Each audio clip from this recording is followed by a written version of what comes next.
Perubahan cuaca secara ekstrim yang terjadi belakangan membuat sejumlah virus juga merebak dengan cepat.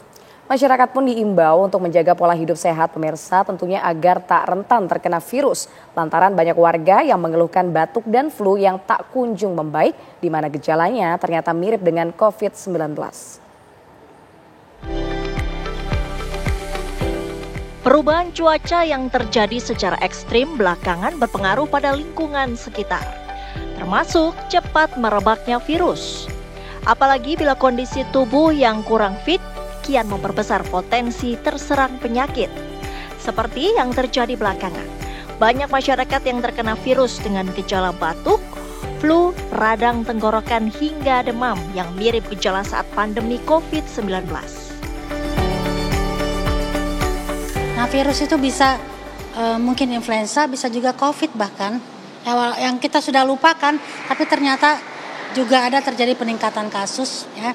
Dan barangkali juga bisa infeksinya terjadi karena bakteri atau kuman. Yang sekarang kita temukan kan gejalanya banyaknya, dan ini mirip banget nih, influenza A dengan COVID mirip banget. Sama-sama demam, sama-sama letih, nggak enak badan, dan tenggorokan sakit kepala ya. Kemudian bahkan yang berkeringat, lesu, nggak ada nafsu makan, ya demam tentu saja. Ini mirip banget. Bagaimana kita membedakannya? Karena gejalanya sama, dari sisi gejala saja kita nggak bisa bedain, susah membedakannya. Kalau mau membedakannya dengan melakukan pemeriksaan PCR. Nah itu akan keluar tuh apakah ini COVID atau influenza. Saya ingin berpesan atau ingin menyampaikan kepada audiens kita untuk melakukan upaya-upaya untuk mengurangi gejala.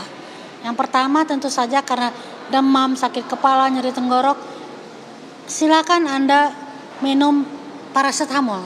Itu obat yang sangat mudah didapatkan. Kemudian juga istirahat.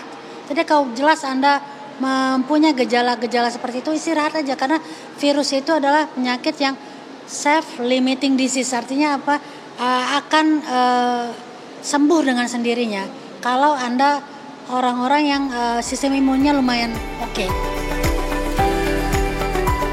Masyarakat pun kini diimbau untuk menjaga pola hidup sehat dalam kondisi cuaca ekstrim agar tidak mudah terserang penyakit. Tim TV One mengabarkan.